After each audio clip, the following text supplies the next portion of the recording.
পার্থক্য ওই যে ওইটাই আমরা সবসময় গ্রামে করি, এবার ১ম শহরে করছি। এখানে মামিয়ে শুধু একা, একা। এটা তো অনেক বড় পার্থক্য। এটাই পার্থক্য। ভালো হবে বা আরো বেটার ফিল করব। কিন্তু ফিল করতে পারছি না। কেন জানি না। এবারে বিশেষ তো কিছু দেখছি না।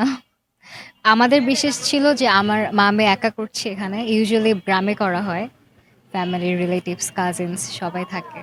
বেশি মজা হয়। এবার লেস মজা। এই সেম গ্রাম আর শহরে অনেক ডিফারেন্ট। দেখতে পাচ্ছি এখানে কাউকে চিনি না। তারপর এই তো কাউকে চিনি না, মজা নাই। শুধু মামির ছবি তুলতেছি, ঘুরে বেড়াচ্ছি। এখানকার বিশেষত্ব সবসময় আমার মনে হয় ক্রিসমাসে কোনো বিশেষত্ব নাই। কারণ এখানকার সবাই চলে যায় গ্রামে। এখন ২-১ জন থাকে তারা তেমন মানে মানুষজনের কথা বলছি। আর এরা তো এখানে ঢাকার মধ্যে বা বাংলাদেশের মধ্যে সবচেয়ে মানে পপুলার এনশিয়েন্ট চার্চ। হ্যাঁ। সেই হিসেবে তো এটা বিশেষত্ব একটা আছে। পার্থক্য ওই যে ওইটাই আমরা সবসময় গ্রামে করি, এবার ১ম শহরে করছি। এখানে মামিয়ে শুধু একা, একা। এটা তো অনেক বড় পার্থক্য। এটাই পার্থক্য। আমার মেয়ের এক্সামের কারণে আমরা যাইতে পারি নাই।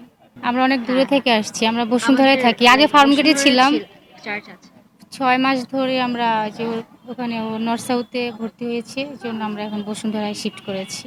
ওই যে এই অনেক যে ডেকোরেট সাজাইছে, করেছে ডেকোরেট ক্রিসমাস করেছে, ট্রি, সবাই সাজাইছে। সুন্দর করে সেজে এসেছে। সবাইকে সুন্দর সবাই লাগছে। নতুন কাপড় পরেছে। হ্যাঁ।